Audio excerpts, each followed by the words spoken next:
Hello, you're watching UATV News in English. It is noon in Kyiv, Ukraine. I'm Alice Garduk, and let's see what the latest updates are this hour. A martial law has gone into force. It covers 10 out of Ukraine's 27 regions. The authorities are asking people to stay calm and explaining that the most drastic measures of the martial law decree will only be enforced in the most extreme situations. Martial law will be in place for 30 days in 10 Ukrainian regions adjacent to Russia-occupied Crimea and Transnistria, as well as Donetsk and Luhansk regions, which have been a battleground against Russian invasion for 5 years now. All of the conditions to scale up the efficiency of the defense and security sectors are being created. Measures are being bolstered to provide security of the citizens in the regions where martial law is implemented. The introduction of martial law will affect many different aspects of daily life for those in affected areas.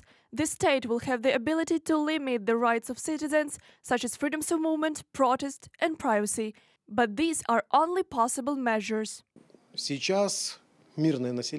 Currently, the civilian population feels no difference. A governance system will be created, and in case of the escalation of aggression, the rights of people will be limited. Some sectors will not be affected by martial law. Among these are banking and finance. The banking system of 2018 is by an order of magnitude more stable and in better quality than the banking system of 2014. Thus, you should not expect any disturbances and, moreover, should not panic. Other sectors will see varying levels of interference in their operations. There will be problems for businesses if they work with international partners. It will cost you extra. First of all, expenses on lawyers, because any contractor in the West will now demand guarantees that nothing will happen here. At the same time, martial law will not have any impact on the support of Ukraine by international and financial organizations. IMF officials have announced that they will work with Ukraine on the same scale as before. Something that shouldn't be affected: presidential elections. The Ukrainian president has voted that these will not be postponed.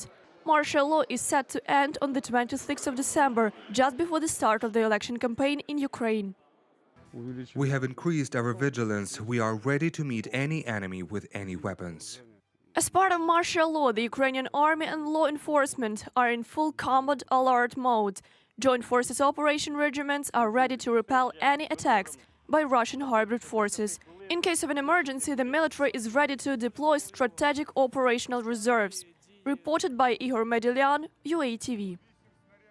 And now into the latest developments from the front line in eastern Ukraine. Russian hybrid forces fired at Ukrainian military positions 5 times in the Donbas conflict zone. Militants used 82mm mortars, grenade launchers and large-caliber machine guns. No casualties were reported among Ukrainian servicemen over the past day, and this was stated by the Ukrainian Military Press Center. Stories of those who defended Ukraine in the face of Russian aggression and lessons from the past. The Ukrainian People's Youth Organization combined both of these into a project fittingly called United. Our correspondent Natalia Chikutun has more. In 2015, Serhiy changed his office suit for a military uniform. During the fourth mobilization wave, the clerk from Crimea joined the ranks of the Ukrainian military as a signal operator. Within a year, Serhiy was defending the city of Mariupol in the Donetsk region, and today the demobilized soldier became a part of the United project. I was looking for a legal way to go to war. It was very important for me. I treat volunteer battalions very respectfully, but I knew that if I died there, then my family more likely will be alone. So I was looking for a legal way and found it. I didn't choose and did not ask for some particular unit or brigade to enter. The United Project tells the stories of those who defend Ukraine from the past and currently. This time, 20 short videos are devoted to soldiers from Kherson and Zaporizhia, as well as the Russian-occupied Crimea. We conceived a project to finally break the stereotype that only people from Western Ukraine are nationally conscious, because in the 20th century only the Ukrainian insurgent army fought. We found the archives and it showed people from the 20th century. However, those who fought at the Donbas front line from 2014 till nowadays became the main heroes of the project. Alexei is not among them. This war veteran comes from Kiev. Carrying out a combat mission, our group was blown up by a landmine, and it turned out that I was the only one who came to the hospital. Then there was a rehabilitation course. But what is the most interesting is that I was dismissed from military service, not for health reasons, but because of demobilization. After his military discharge, Serhiy comes to the veteran hub rather often. This open space for veterans became a place for rest and rehabilitation. It is necessary to know your history and combine such things in order to look into the future. But I'm scared to look into the future. I want to create it. Write it with my hands, with my head, legs, or a machine gun. It doesn't matter. And combining such things, if you have enough courage, unlike me, you will be able to see what will happen next. The past is really such a futurology. And to stop this repetition of history, the organizers of the project, as well as Ukrainian soldiers, are fighting side by side. Natalia Chekotun, UATV. Today, the trial of the captured Ukrainian sailors will continue in the occupied Crimean city of Simferopol. Yesterday, 15 sailors have been sentenced to 2 months in detention. They were forced to appear before a Russian-controlled court in violation of international law. According to data from the Ukrainian Armed Forces headquarters, 24 Ukrainian servicemen, including 2 intelligence officers, were captured. Several of them are wounded and are being held in the city of Kerch in occupied Crimea at a military health center. The parent of one of them was willing to speak on camera, so let's watch.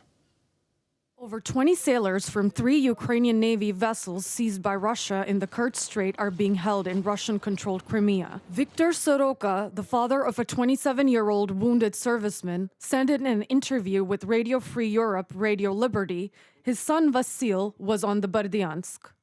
Yesterday, Vasil got an opportunity and he called to his wife Irina and said a few sentences, that he is alive, healthy, legs and hands are okay, that's it. He even didn't congratulate her for her birthday she had yesterday. Probably he didn't want to tell her. I think he told only what the FSB, Russia's Federal Security Service, allowed him to tell. Do you know what kind of injuries he got? No, I don't know. I only know he's wounded and had a surgery. I don't know anything more. That's it. I'm also in touch with Zhenya, mother of Andrei Ader. They are injured. Andrei is a younger seaman who was wounded on the Berdyansk together with my son. Is this the one who is 19 years old? Yes, I talked to her just a few hours ago. Do they have the same information? The situation is exactly the same. Andrei called to his girlfriend, said he is alive and healthy, few sentences, and that's it. Staying in the occupied Crimea, this morning in the city of Simferopol, Russian security forces raided the home of Halina Balaban, a Crimean Tatar activist at the Ukrainian Cultural Center. This organization is engaged in the preservation and popularization of the Ukrainian culture on the occupied peninsula. Zir Smedlyayev, the head of the Central Election Commission of Kurultai of the Crimean Tatar people, stated that the purpose of the raid is to intimidate Crimeans. This is an act of intimidation for all pro-Ukrainian forces and those who are trying to support both sailors and other political prisoners. All measures are being taken to prevent people from coming to court.